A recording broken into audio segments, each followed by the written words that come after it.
Hello kids, हम लोग कक्षा 12वीं एनसीईआरटी जीव विज्ञान का 6वां चैप्टर पढ़ रहे हैं वंशागतिकी के आणविक सिद्धांत। इसके पिछले दूसरे वीडियो में मैंने आपको डीएनए एक आनुवंशिक पदार्थ है, इसके कुछ प्रयोग और क्यों है इसके बारे में हमने पढ़ा है।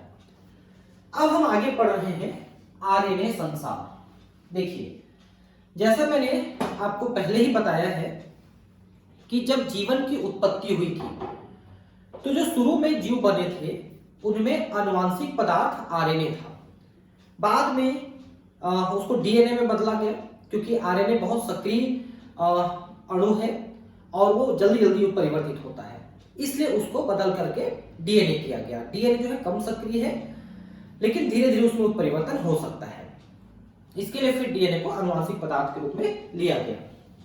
पूर्ववर्ती चर्चाओं से तत्काल एक प्रश्न उठता है कि प्रथम आनुवंशिक पदार्थ कौन सा है। तो मैंने बताया ना कि आरएनए है। इस अध्याय में रासायनिक विकास के बारे में विस्तृत रूप से वर्णन किया जाएगा, लेकिन संक्षेप में कुछ तथ्यों बिंदुओं को हम अवश्य उजागर करेंगे। तो विकास की जो थ्योरी है, इसके अगले चैप्टर से 7वें चैप्टर से हम पढ़ेंगे कि विकास किस तरह से हुआ, मानव विकास किस तरह से हुआ, लेकिन यहां पर हम उसकी आणविक रूप में चर्चा करेंगे।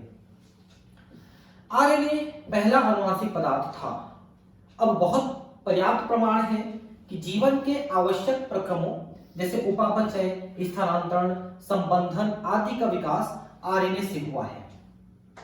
ठीक है, तो शुरू में आरएनए से ही सारी प्रक्रियाएं हुई। उपापचय है ना, और मैसेज का स्थानांतरण है, संबंधन यानी कि किस तरह से अणु जुड़ते हैं, कार्य करते हैं, ये सब आरएनए से शुरू हुआ। आरएनए आनुवंशिक पदार्थ के साथ एक उत्प्रेरक। जैविक तंत्र में कुछ ऐसी महत्वपूर्ण जैव रासायनिक अभिक्रियाएं हैं जो आरएनए उत्प्रेरक द्वारा उत्प्रेरित की जाती हैं। ठीक है, प्रोटीन एंजाइम्स का इनमें कोई योगदान नहीं है। आपको बता दें कि जीव तंत्र में जितने भी एंजाइम्स हैं उसमें से एक एंजाइम को छोड़ करके बाकी सारे एंजाइम प्रोटीन के बने होते हैं। एंजाइम मतलब जैविक उत्प्रेरक। और एकमात्र ऐसा एंजाइम जो प्रोटीन का नहीं बना है, आरएनए का बना है, उसका नाम है राइबोजाइम, जो आरएनए को ब्रेक करने के लिए और उस पर आगे कार्य करने के लिए यूज होता है। तो सिर्फ यही एकमात्र एंजाइम है जो प्रोटीन का नहीं बना है बल्कि आरएनए का बना हुआ है। आरएनए उत्प्रेरक के रूप में क्रियाशील लेकिन अस्थायी है। आरएनए को हम एक उत्प्रेरक के तौर पर यूज कर सकते हैं, लेकिन स्थायी तौर पर नहीं।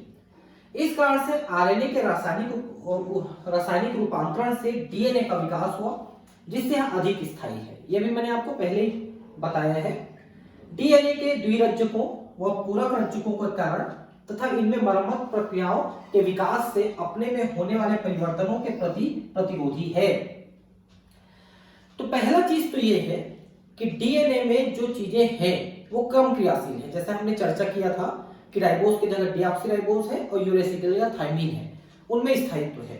दूसरी जो और बड़ी विशेषता है कि डीएनए अपनी मरम्मत का कार्य कर सकता है, और मरम्मत में टूटी फूटी, डैमेज और अदली बदली की हुई जो डीएनए है अपने पुराने रूप में आने में सक्षम है, और इसलिए डीएनए में होने वाला उत्परिवर्तन भी वापस हो जाता है और डीएनए अपने पुराने रूप में आ जाता है। तो सामान्यतः इसीलिए डीएनए में जल्दी से कोई परिवर्तन नहीं होता है। डीएनए के द्विरज्जकों व पूरक रज्जकों के कारण तथा इनमें मरम्मत प्रक्रियाओं के विकास से अपने में होने वाले परिवर्तनों के प्रति प्रतिरोधी है। ठीक है, ये बात हमने अभी देखा कि जल्दी इसमें कोई परिवर्तन नहीं होता है। अब है प्रतिकृति। देखिए, डीएनए जब अपने ही जैसे और अणुओं का निर्माण कर लेता है तो उसे हम उसकी प्रतिकृति कहते हैं। ठीक है, अब बात यह आता है कि जैसे मान लो कि ये एक डीएनए है, ये अपनी प्रतिकृति कैसे करेगी। तो इसके लिए ना 3 प्रकार की थ्योरी दी गई है। एक दी गई है डिफ्यूज्ड थ्योरी।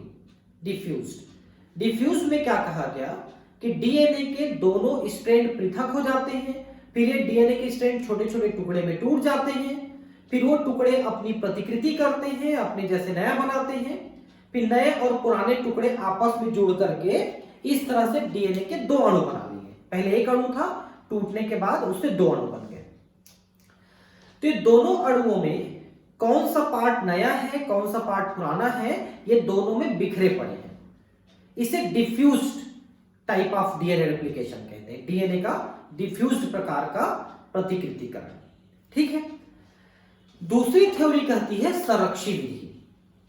संरक्षी विधि में क्या कहती है कि डीएनए के दोनों स्ट्रैंड अलग हो जाते हैं, फिर ये इनकी कॉपी तैयार करते हैं इस तरह से, फिर पुराने वाले दोनों एक हो जाते हैं और नए वाले दोनों एक हो जाते हैं। तो इसमें दोनों जो स्ट्रैंड है, दोनों जो चेन है वो संरक्षित है, जबकि दोनों चेन नए बनाए हैं ऐसे।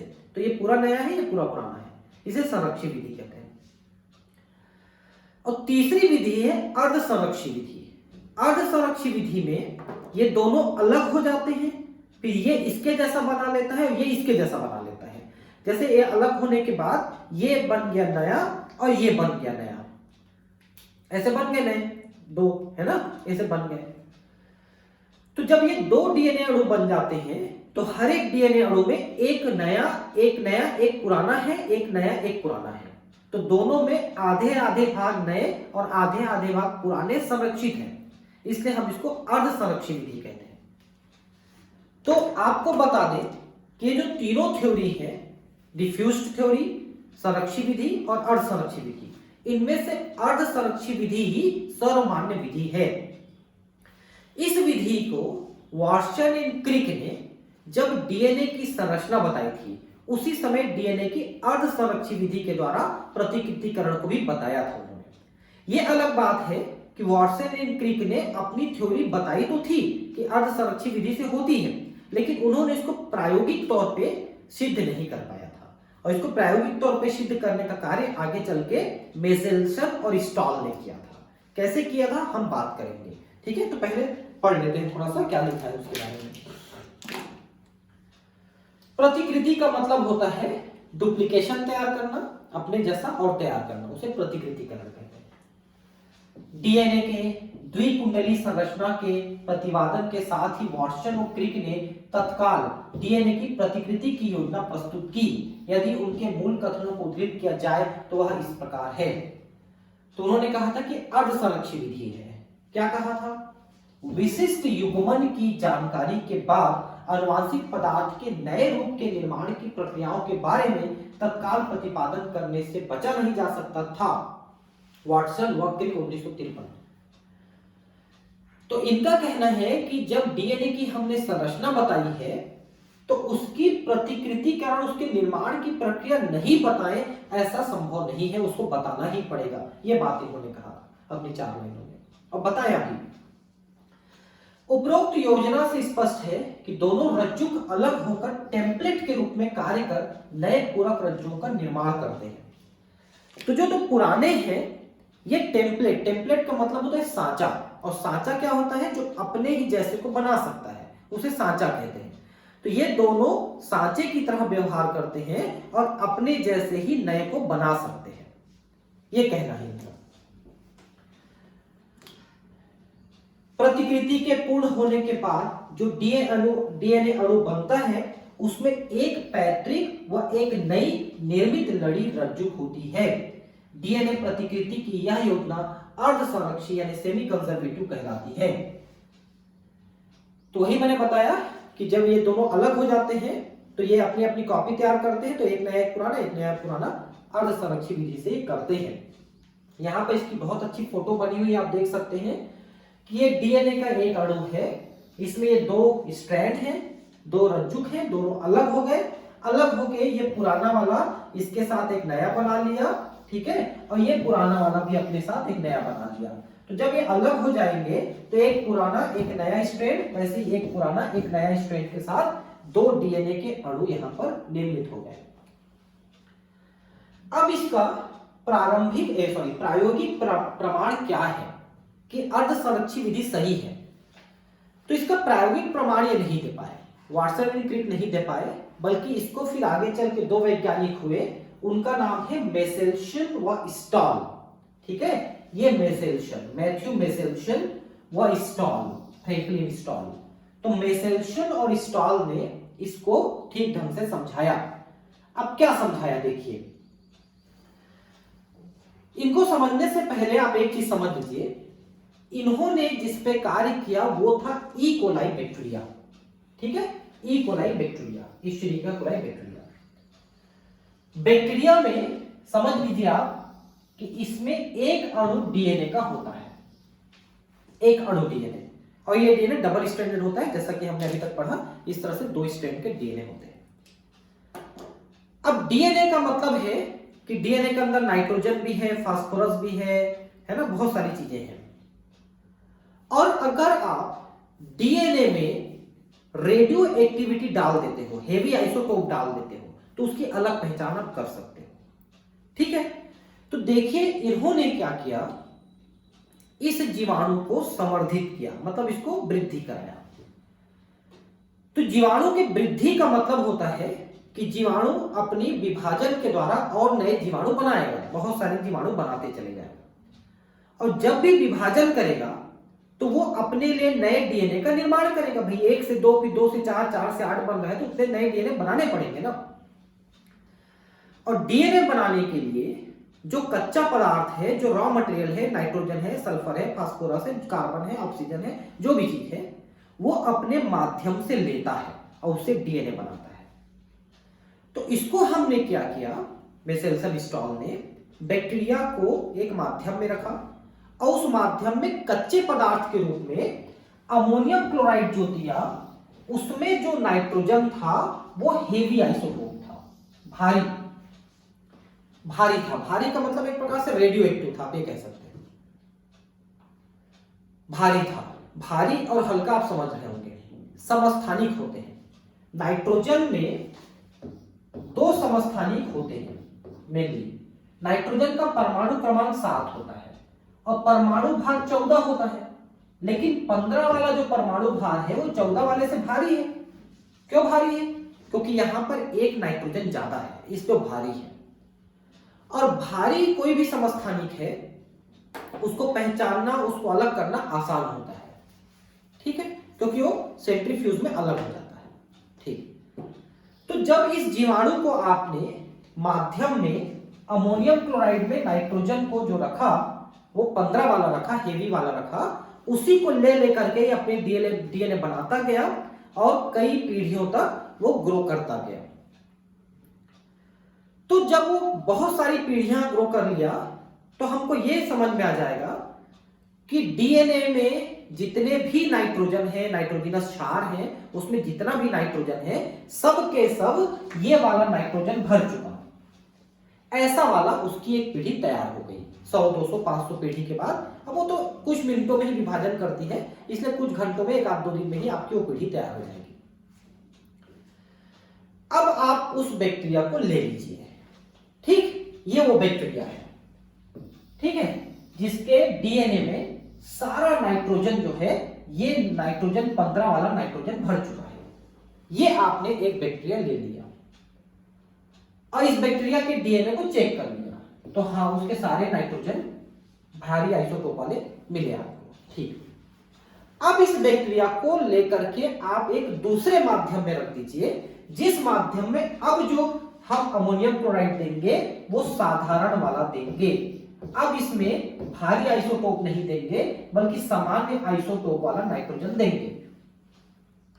ऐसे वाले में माध्यम उसको रख दिया, उस बैक्टीरिया। अब वो बैक्टीरिया माध्यम से नाइट्रोजन को ले लेकर के अगली पीढ़ी तैयार करेगा। तो कैसे तैयार कर रहे हैं देखिए, इसी को यहां पर समझाया है।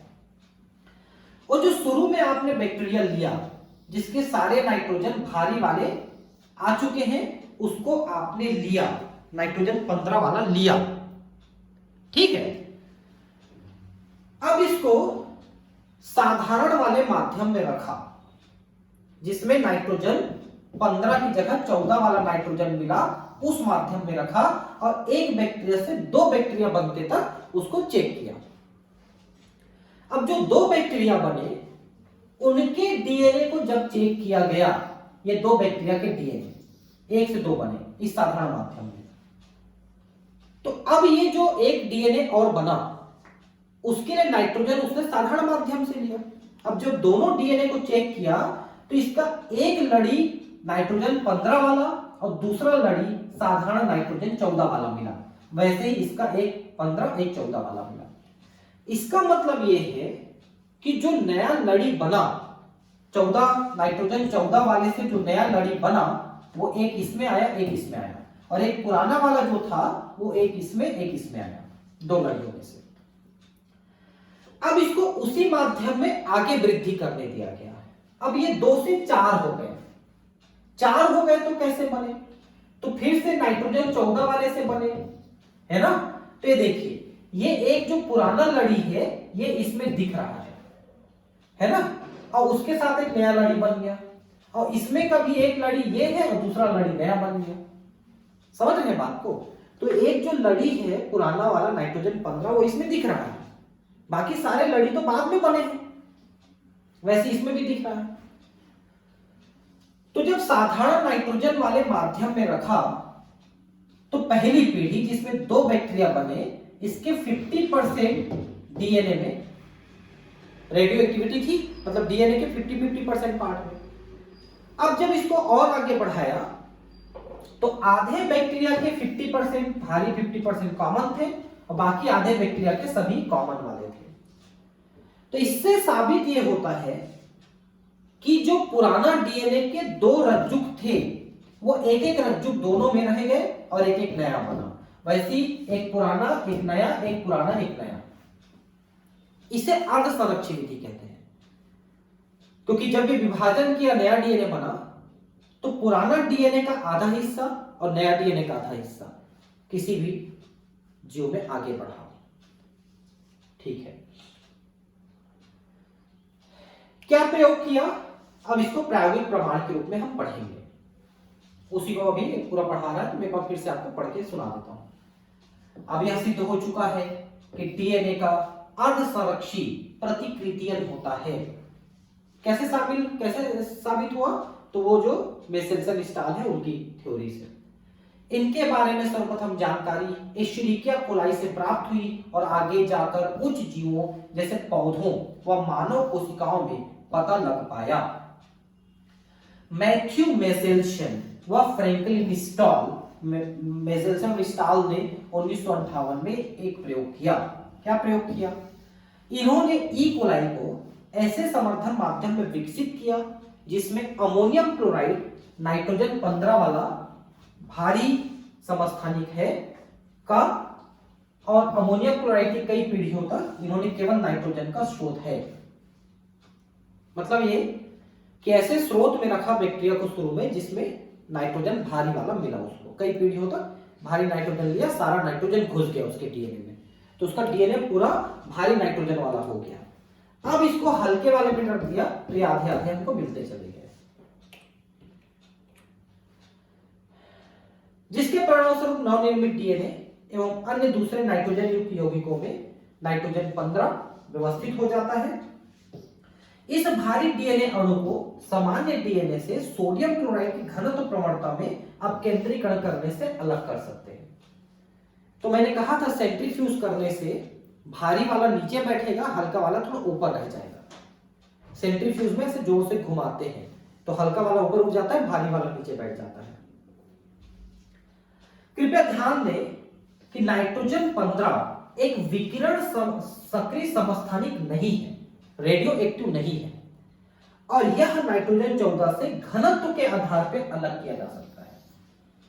इस विशेष बात को आप ध्यान रखेंगे कि कई बार इसको रेडियो एक्टिव कह दिया जाता है, लेकिन एनसीईआरटी कहता है कि नाइट्रोजन 15 रेडियो एक्टिव नहीं है, सिर्फ वो भारी है। और घनत्व प्रवणता का सीधा मतलब है कि ज्यादा घना है, ज्यादा वजन है, नीचे बैठ जाएगा, हल्का वाला ऊपर उठ जाएगा। आप केंद्र में इसके द्वारा अलग कर सकते हैं। इसके बाद कोशिकाओं को ऐसे समर्थन में स्थानांतरित किया गया जिसमें साधारण अमोनियम क्लोराइड था। वह निश्चित समय अंतराल पर गुणित कोशिकाओं के नमूनों को लेने पर इससे डीएनए निष्कर्षण करने पर पाया गया कि हमेशा द्विरज्जुक कुंडलियों के रूप में मिलता है। डीएनए घनत्वों के बारे में जानकारी प्राप्त करने हेतु विभिन्न नमूनों को स्वतंत्र रूप से सीजियम क्लोराइड ग्रेडियंट की प्रवणता पर अलग किया गया। सीजियम क्लोराइड माध्यम लेकर के उसमें हमने अब केंद्रीकरण किया, तो भारी वाले नीचे बैठ गए, हल्के वाले ऊपर उठ गए। क्या तुम अब केंद्रण बल के बारे में बता सकते हो क्या होता है? देखिए अब केंद्रण बल क्या होता है, जैसे कि जब आप गोल घूमते हो तो आपको बाहर की तरफ फेंकने वाला एक बल महसूस होता है, उसे आप केंद्रण बल कहते हैं। जैसे आप ऐसे गोल घूम रहे हो तो जोर से गोल घूमोगे तो बाहर की तरफ चले जाओगे, वो आप केंद्रण बल है। जैसे आप एक भारी वाला बॉल ले लो, उसको रस्सी से बांध लो और रस्सी को लेकर के ऐसे ऐसे गोल गोल घूमो, तो आपको ऐसा महसूस होगा कि बॉल आपको बाहर की तरफ खींच रहा है, क्योंकि अब केंद्रण बल बाहर की तरफ फेंक रहा है तो वो आपको खींच रहा है, वो आप केंद्रण बल है। लेकिन एक सेंट्रीपिटल फोर्स लगा हुआ है, अब केंद्रीय बल, अब केंद्रीय बल के विरुद्ध केंद्रीय बल जो उसको खींच के रखा है। इसी तरह से पृथ्वी के चारों तरफ जो है चंद्रमा घूम रही है और पृथ्वी सूर्य के चारों तरफ घूम रही है, क्योंकि दोनों के बीच में अब केंद्रण और केंद्रण बल दोनों एक साथ लग रहा है, तो एक तरफ खींच रहा है एक तरफ धकेल रहा है। अब जो केंद्रण बल है गुरुत्वाकर्षण के बना होता है। और सोचो क्यों एक अणु जो अधिक द्रव्यमान घनत्व का है तेजी से अवसाद बनाता है। परिणामों को चित्र 6.7 में दिखाया गया है। तो इसको समझने के लिए हमने यहीं पर वो प्रक्रिया करी है कि आप किस तरह से देखिए, जब आप ये ट्यूब में इनको आप सेंट्रीफ्यूज करते हो, देखिए छोटे छोटे ट्यूब्स होते हैं, इनको अपन एपेंडॉर्फ ट्यूब कहते हैं, एपेंडॉर्फ ट्यूब। इसमें जब आप डीएनए को रखते हो और सेंट्रीफ्यूज करते हो तो देखिए भारी डीएनए नीचे साइड में है, ट्यूब के नीचे साइड में है, जबकि हल्का यानी ये जो मध्यम भार वाला है, भाई आधे आधे भारी और आधे हल्के वाले हैं ना, तो देखिए थोड़ा सा ऊपर उठ गया है, इसकी तुलना में इसकी स्थिति थोड़ी ऊपर में है। अब इसमें आप देखिए कि ये दोनों थोड़े भारी वाले हैं तो ये वाली स्थिति में है, और ये दोनों एकदम हल्के हैं तो थोड़े और ऊपर उठ गए हैं। सेंट्रीफ्यूज करते हो तो भारी वाला नीचे, मध्यम भारी वाला बीच में और एकदम हल्का वाला ऊपर में उठ रहा है। तो देखिए एकदम भारी वाला एकदम नीचे, फिर थोड़ा ऊपर और थोड़ा और ऊपर आ गया, और जो मध्यम भार वाले हैं वो बीच वाली मतलब थोड़ा सा पहली स्थिति में है। इस प्रकार संवर्धन जिसको N15 N14 माध्यम पर एक पीढ़ी तक स्थानांतरित किया गया था, इससे डीएनए निष्कर्षित करने पर पाया गया कि इसका घनत्व संकरित या मध्य था। ये देखिए ये वाला संकरित है, ये वाला जो 20 मिनट में, क्योंकि बैक्टीरिया 20 मिनट में एक बार विभाजन करता है, फिर अगले 20 मिनट यानी टोटल हो गए 40 मिनट में एक बार और विभाजन किया, तो पहले 1 से 2 बना, फिर 2 से 4 बना। तो जब भी विभाजन करेगा बैक्टीरिया उतने बार वो नए डीएनए को बनाएगा पुराने डीएनए से। तो जब पुराने डीएनए का ये प्रयोग किया सांचे के तौर पे, तो उसमें नया जो डीएनए बन गए, तो एक पुराना एक नया, एक पुराना एक नया रज्जुक थे उसमें, वैसे आगे भी हुआ। तो 20 मिनट बाद प्रथम पीढ़ी, और क्योंकि ई कोलाई 20 मिनट में विभाजित होता है, डीएनए जो दूसरी पीढ़ी 40 मिनट बाद द्वितीय पीढ़ी के संवर्धन से निष्कासित किया गया कि समान मात्रा में संकरित डीएनए हल्के डीएनए से मिलकर बना होता है ना। तो वही चीजें हमने बताया कि पहली पीढ़ी जब बनी तो 50-50% उसमें मिला, एक एक है ना, सभी में, दोनों में, लेकिन और आगे किया तो फिर आधे मिले आधे में नहीं मिले। ई कोलाई के 80 मिनट बाद वृद्धि से प्राप्त डीएनए में हल्के और संकरित डीएनए घनत्व का अनुपात क्या होगा। अब इसको और आगे विभाजित करो बोल रहा है। देखिए अभी इसमें 100% संकरित थे, 100% मतलब दोनों डीएनए संकरण वाले हैं। देखिए इसमें 50% डीएनए संकरित है और 50% डीएनए सामान्य है, और आगे करोगे तो उसमें फिर 25% संकरित रहेंगे और 75% असंकरित रहेंगे। हर बार संकरण की मात्रा आधी होती चली जाएगी। तो 20 मिनट में 100% संकरण मिला, 40 मिनट में 50% संकरण मिला, क्योंकि ये देखिए ये 50% संकरित है और ये 50% असंकरित है। इनको आगे विभाजित करोगे तो 4 की बाद 8 हो जाएगा, 8 में 2 में मिलेंगे संकरण, 2 में नहीं मिलेंगे, तो 8 में से 2 यानी कि 25%। हर बार संकरित अणुओं की संख्या पहले से आधी % होते चले जाएगी, तो 25% यहां पर संकरित मिलेंगे 80 मिनट बाद। ठीक इसी तरह का प्रयोग टेलर व उसके सहयोगियों ने, टेलर नहीं टेलर है, टेलर है इसकी स्पेलिंग, ठीक है, ये एनसीईआरटी में प्रिंट मिस्टेक बहुत है हिंदी मीडियम में। टेलर और उसके सहयोगी ने 1958 में विशिया फेबा सेम पर नवनिर्मित डीएनए का गुणसूत्र वितरण का पता लगाने के लिए विकिरण सक्रिय थाइमिडीन का प्रयोग किया। देखिए टेलर नाम के साइंटिस्ट ने उसके सहयोगियों ने मिलकर विशिया फेबा बीन एक प्रकार का सेम जैसा बीज होता है, सेमी होता है ना, सेमी उसके जैसा होता है, उसमें सल्फर की मात्रा ज्यादा होती है, उसमें प्रयोग किया। लेकिन उसमें इन्होंने रेडियो एक्टिव थाइमिडीन का प्रयोग किया जो थाइमीन बनाता है डीएनए का। और इस प्रयोग से सिद्ध होता है कि गुणसूत्र में डीएनए अर्धसंरक्षित तरह से ही प्रतिकृतिकरण करता है। ठीक है, अब है कार्यप्रणाली व एंजाइम। किसकी कार्यप्रणाली? प्रतिकृतिकरण की कार्यप्रणाली। तो इसकी कार्यप्रणाली कैसी है आपको मैं पहले ब्रीफ में बता रहा हूं, जरा ध्यान से समझिए। जैसे ये डीएनए है, जैसे कुंडलित रूप में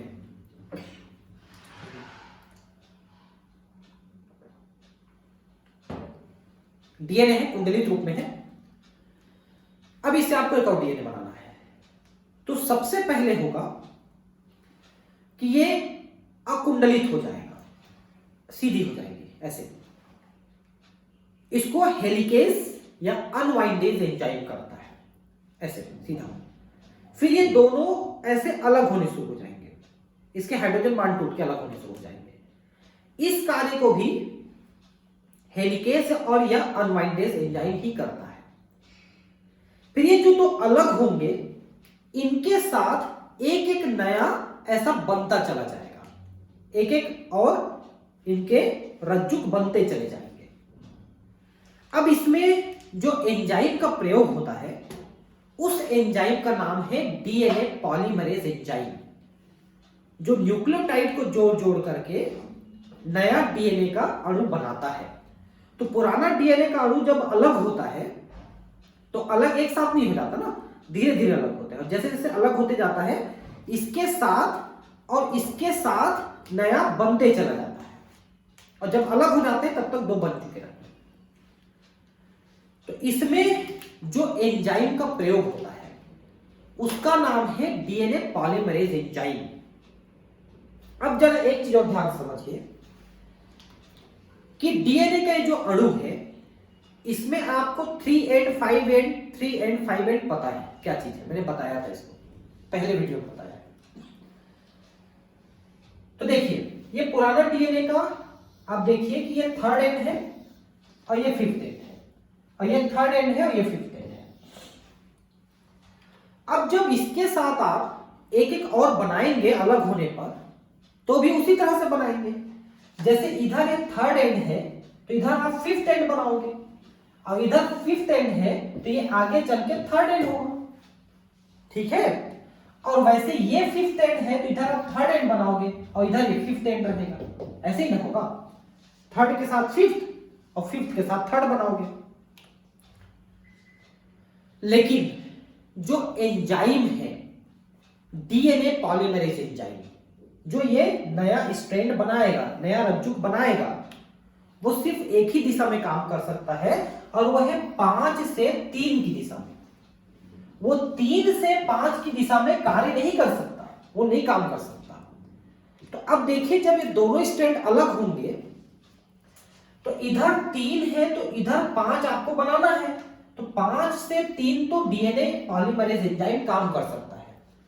तो लगातार यहां से शुरू करके ये आगे बढ़ता जाएगा और ये ऐसे करके पूरा बन जाएगा।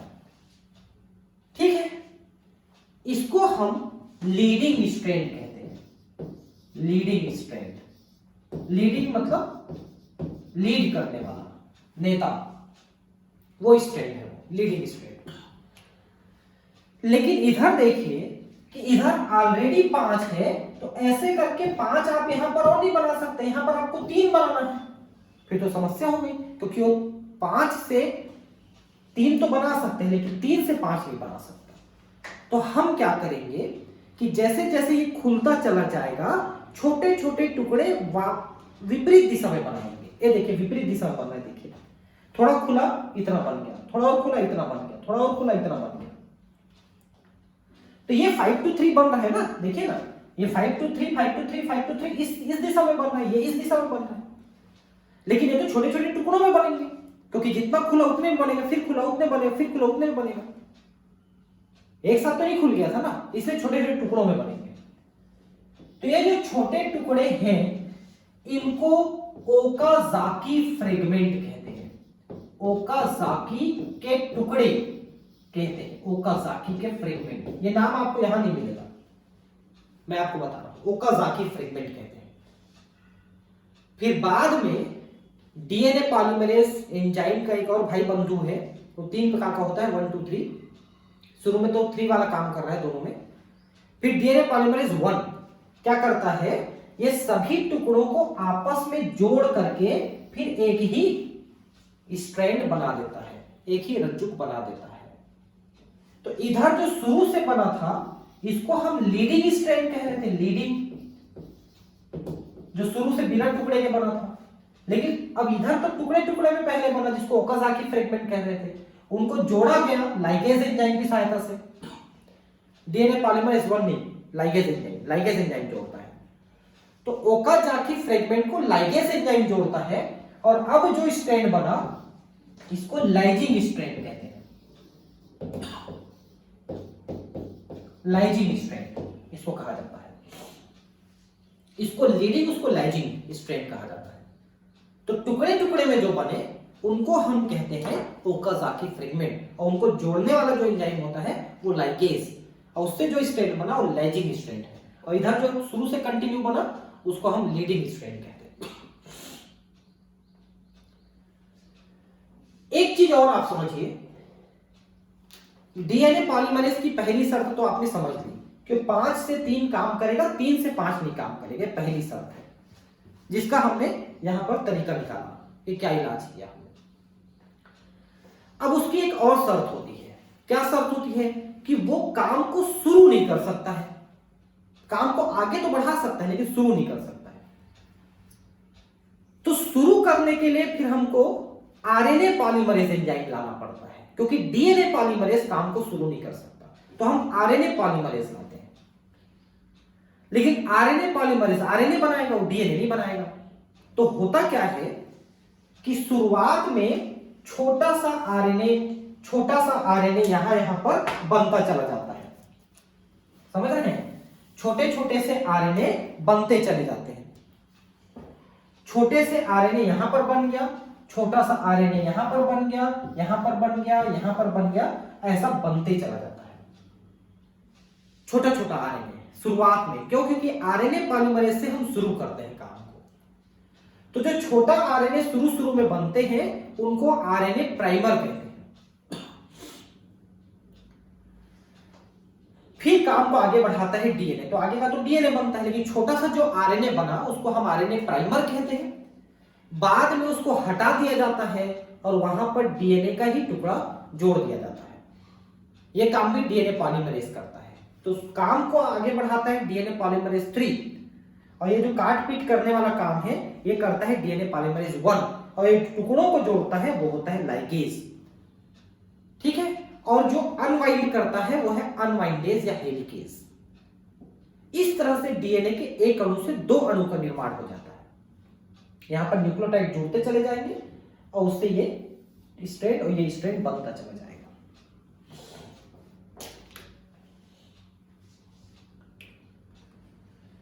कार्यप्रणाली व एंजाइम ये हमको पढ़ना है। सजीव कोशिकाओं जैसे ई कोलाई में प्रतिकृति हेतु उत्प्रेरकों एंजाइम्स के समूहों की आवश्यकता होती है। बहुत सारे एंजाइम का नाम मैंने अभी आपको बताया। मुख्य एंजाइम जो डीएनए पर निर्भर है वह डीएनए पॉलीमरेज है। डीएनए पॉलीमरेज 1 2 3 3 प्रकार के होते हैं, जिसे मुख्य एंजाइम है डीएनए पॉलीमरेज 3 जो काम को आगे बढ़ाता है। लेकिन जो गड़बड़ी है उनको ठीक करने का काम, प्रूफ एडिटिंग, ये सब काम डीएनए पॉलीमरेज 1 करता है। यह डीएनए टेम्पलेट का उपयोग डीऑक्सीराइबोन्यूक्लियोटाइड के बहुलन को उत्प्रेरित करता है। अब यहां पर क्या लिखा समझ लो कि डीएनए टेम्पलेट का उपयोग, क्योंकि जो डीएनए में आप ये नया डीएनए बना रहे हो वो एक सांचे का काम किया, पहले वाला डीएनए एक सांचे का काम किया। अब इसमें जो नया डीएनए आप बना रहे हो, कैसे बना रहे हो? तो पहले आप न्यूक्लियोटाइड्स को जोड़ा आपने, इनके न्यूक्लियोटाइड के साथ जोड़ा आपने, फिर इन न्यूक्लियोटाइड को जोड़ने के बाद इनका बहुलीकरण करते हो, मतलब इनको आपस में जोड़ करके एक चेन बनाते हैं। पहले न्यूक्लियोटाइड को इसके चेन के न्यूक्लियोटाइड के साथ जोड़ा आपने, फिर उन न्यूक्लियोटाइड को आपस में जोड़ करके चेन बनाया, वही बहुलक है। यह एंजाइम काफी प्रभावी है। कौन सा? डीएनए पॉलीमरेज, क्योंकि बहुत ही कम समय में अधिक संख्या में न्यूक्लियोटाइड्स के बहुलन को प्रेरित करता है। कल्पना करो कि ई कोलाई में 4.6 10 की घात 6 क्षार युग्मक मिलते हैं। लगभग यही कैलकुलेशन किया था, वहां पर दिया था जब कैलकुलेशन करने का, सेकंड वीडियो में आप देख लीजिए। क्षार युग्मक मिलते हैं, इसकी तुलना में मानव में यह संख्या काफी ज्यादा है। ठीक है, तो ई कोलाई जिसे प्रतिकृतिकरण प्रक्रिया के पूर्ण होने में 18 मिनट लगते हैं, इसका मतलब है बहुलीकरण की औसत दर 2000 क्षार युग्मक प्रति सेकंड है। मतलब एक सेकंड में 2000 न्यूक्लियोटाइड आपस में जुड़ सकते हैं, ऐसे करके 2000 न्यूक्लियोटाइड, और वो जुड़ करके चेन बना लेते हैं। ये इन्होंने 18 मिनट के आधार पर निकाला कि 18 मिनट में ई कोलाई द्विगुणन कर लेता है। ये केवल बहुलीकरण को तेज नहीं करते, बल्कि अधिक शुद्धता के साथ अभिक्रिया को प्रेरित भी करते हैं। शुद्धता का मतलब ये है कि कहां पर कौन सा न्यूक्लियोटाइड जुड़ना चाहिए, ये गड़बड़ नहीं होना चाहिए, उसकी शुद्धता है। प्रतिकृति में किसी भी तरह की गलती के परिणाम स्वरूप उत्परिवर्तन होता है। अगर ये गलती हुई कहीं रेयर, तो उत्परिवर्तन हो जाएगा, क्योंकि बनने वाला डीएनए डिफेक्टिव हो जाएगा, बदल जाएगा। इसके अतिरिक्त ऊर्जा की दृष्टि से प्रतिकृति एक महंगी प्रक्रिया है, काफी ज्यादा एटीपी खर्च होते हैं। अतः डीऑक्सीराइबोन्यूक्लियोसाइड ट्राइफॉस्फेट दोहरे उद्देश्य की पूर्ति करता है। अब देखिए, यहां पर होता यह है कि जो न्यूक्लियोटाइड यहां पर जुड़ते हैं, है ना, पहले उनमें ऊर्जा देनी पड़ती है। हमारे पास डीएनए में जुड़ने के लिए 4 प्रकार के न्यूक्लियोटाइड होते हैं। कौन कौन से होते हैं? D AMP, D GMP, D CMP और D TMP. Deoxyribo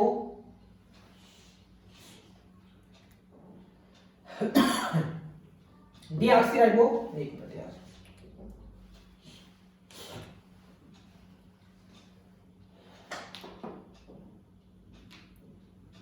डीऑक्सीएडिनोसाइन monophosphate, guanosine monophosphate, cytidine और थाइमिडीन मोनोफॉस्फेट, ये एक एक न्यूक्लियोटाइड है जिसमें डीऑक्सीराइबोज शुगर जुड़ा हुआ है, इसलिए ये डीएनए के पार्ट है। अब इनको हम क्या करते हैं, इनको पहले ऊर्जा देते हैं। ऊर्जा फॉस्फेट के रूप में देते हैं, एटीपी से लेके देते हैं। तो ये सभी जो मोनोफॉस्फेट है वो सभी ट्राइफॉस्फेट में बदल जाते हैं। जैसे ये हो जाएगा D ATP, D GTP, D CTP और डी टीटीपी। कैसा किया हमने, एक एक फॉस्फेट है इसमें, दो फॉस्फेट और डाल दिए एटीपी से लेके ऊर्जा लेकर के। तो अब ये सभी ट्राइफॉस्फेट में बदल गए। अब इनके पास ऊर्जा आ गई, बहुत ज्यादा ऊर्जा आ गई। अब इनको जब हम यहां पर जोड़ेंगे तो जुड़ने के बाद ये फिर से 2 फॉस्फेट को छोड़ करके फिर से इसी रूप में आकर के जुड़ेंगे उस ऊर्जा का प्रयोग करके। मतलब ये है कि एक न्यूक्लियोटाइड को जोड़ने के लिए आपको 2 एटीपी के बराबर ऊर्जा खर्च करनी पड़ेगी, क्योंकि 2 फॉस्फेट आपने डाला है। क्योंकि एएमपी से एटीपी बनाने के लिए आपको 2 फॉस्फेट चाहिए, यानी कि 2 एटीपी वहां पर यूज हो जाएंगे। तो 2 एटीपी के बराबर ऊर्जा उपयोग होता है एक न्यूक्लियोटाइड को जोड़ने के लिए। तो सोचिए कितने ज्यादा एटीपी खर्च हो रहे हैं। आपको पता है ना कि ग्लूकोज का एक अणु सिर्फ 38 एटीपी बना सकता है। तो सोचिए कि डीएनए की प्रतिकृतिकरण में कितने ज्यादा एटीपी हम खर्च कर रहे हैं एक कोशिका के विभाजन में।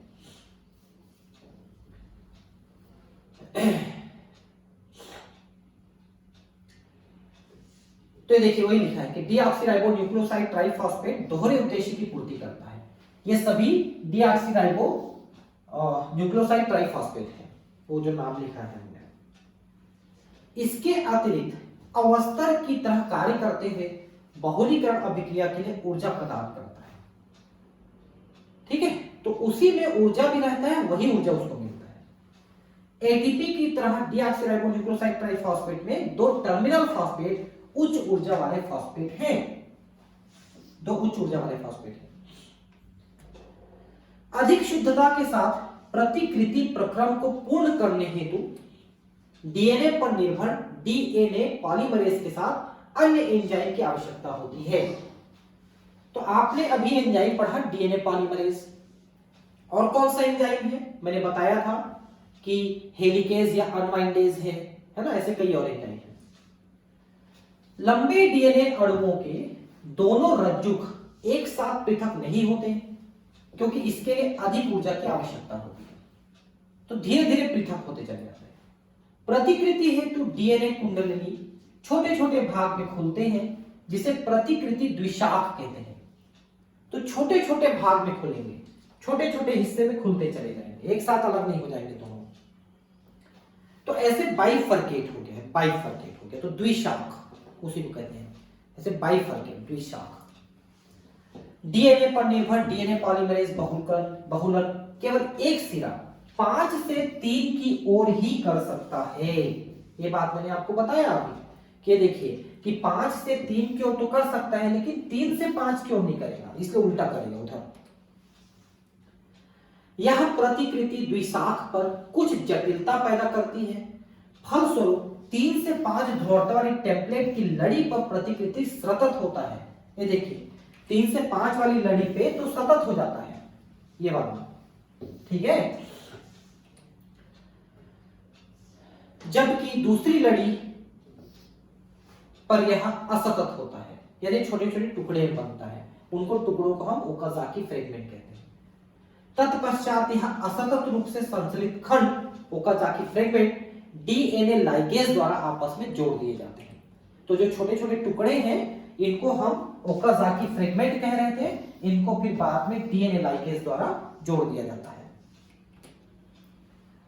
डीएनए पॉलीमरेज स्वयं प्रतिकृति प्रक्रम की शुरुआत नहीं कर सकता है, इसको भी मैंने आपको बताया कि शुरुआत नहीं करेगा, इसलिए शुरू में हम आरएनए पॉलीमरेज को लेंगे, और आरएनए पॉलीमरेज शुरुआत करेगा तो आरएनए बनाएगा छोटा टुकड़ा, और छोटे टुकड़े को हम आरएनए प्राइमर कहते हैं, और उसको बाद में हटा के डीएनए के न्यूक्लियोटाइड जोड़ देते हैं, वो काम डीएनए पॉलीमरेज 1 करता है।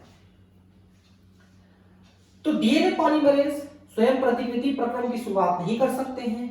प्रतिकृति डीएनए के किसी भी जगह पर प्रतिकृति क्रम ही प्रारंभ नहीं होती है, कहीं से भी नहीं चालू हो जाती। ई कोलाई के डीएनए में कुछ निश्चित स्थान होते हैं जहां से प्रतिकृति की शुरुआती होती है, इन जगहों को प्रतिकृति का स्थल नामकरण दिया गया है।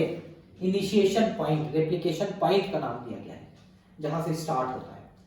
इस कारण से प्रतिकृति की शुरुआत के लिए आवश्यक डीएनए खंडों की प्राप्ति पुनर्योगज डीएनए विधि के द्वारा होता है,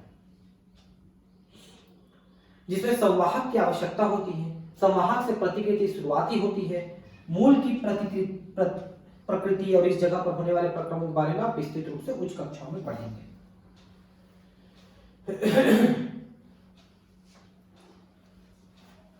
तो इसके बारे में हम अगली कक्षा में पढ़ेंगे, इस कक्षा में इससे और ज्यादा डिटेल नहीं पढ़ने वाले हैं।